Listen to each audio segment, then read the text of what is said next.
Hi எல்லாருக்குமே வணக்கம். இன்றைக்கான இந்த வீடியோவில் நம்ம வீரா சீரியலில் என்ன நடக்க போகுதுங்கிறத பற்றி தான் ஷார்ட்டாக பார்க்க போகிறோம். இப்போ என்னென்னு பார்த்தீங்கன்னா, எவ்வளோ தான் அவங்க விஜயை தப்பு பண்ணியிருக்காங்கன்னு கண்டுபிடிச்சி மாட்டி விட்டாலுமே, நம்ம வீராவும் மாறாவும் ப்ரூஃபோடு காட்டினாலுமே விஜய் எஸ்கேப் ஆகிடுறாங்க. அவங்களுக்கு இப்போ அந்த விஜய் பேசின ஆடியோ ரெக்கார்ட் கரெக்டாக இருக்குது. ஆனாலுமே அவங்க கூட்டிகிட்டு வந்த ஆள் பார்த்திங்கன்னா கண்மணி தான் பண்ணாங்கன்னு கண்மணி பக்கம் பிளேட்டை திருப்பி விட்டுடுறாங்க. ஸோ அடுத்து பார்த்திங்கன்னா விஜய் இன்னும் மோசமாக தான் இறங்குவாங்க. ஏன்னா இப்போவே அவங்க சாப்பாட்டில் விஷம் வைக்கிற அளவுக்கு கிளம்பிட்டாங்க.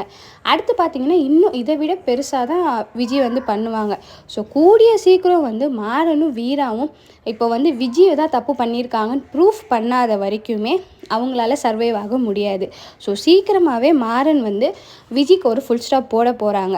எப்படின்னு பார்த்தீங்கன்னா, இனி அவங்க பண்ண போகிற தப்பு என்னன்னு கண்டுபிடிக்காம யார் இந்த விஜய், எதுக்கு நம்ம வீட்டுக்கு வந்திருக்காங்கன்றது அதில் ஃபோக்கஸ் பண்ண போகிறாங்க. ஏன்னு பார்த்தீங்கன்னா, அப்படி பண்ணால் மட்டும்தான் மாறனுக்கு ஃபுல்லாகவே தெரியும் விஜய் யார், யாரோட பொண்ணு, அவங்க அம்மா இன்னும் உயிரோடு இருக்காங்க. அது இல்லாமல் ராமச்சந்திரன் மேலே எந்த தப்புமே இல்லை. ஏன்னா விஜய் அவங்க அப்பா ராமச்சந்திரனால தான் அவங்க அப்பா இறந்து போனாங்கன்னு நினச்சிட்டு இருக்காங்க.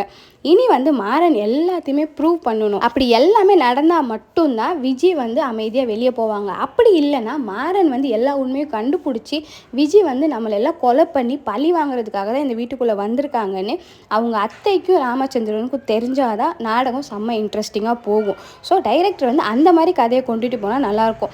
ஏன்னு பார்த்தீங்கன்னா, இப்போ விஜய் தான் தப்பு பண்ணுறாங்க இவங்களுக்கு தெரியும். ஆனால் விஜய் மாட்டிக்க மாட்டுறாங்க. ஏன்னா அவங்ககிட்ட ஒரு கரெக்டான ஆதாரம் இல்லாமல் அப்படியே நாடகம் போயிட்டே இருக்குது. ஸோ இப்படி ஒரு ட்விஸ்ட்டு வந்துச்சுன்னா சீரியஸாகவே நாடகம் செம்மையாக இருக்கும். அடுத்து பார்த்திங்கன்னா மாறன் அவங்க அப்பா சொன்ன மாதிரி துணிக்கடை தான் ஸ்டார்ட் பண்ண போகிறாங்க.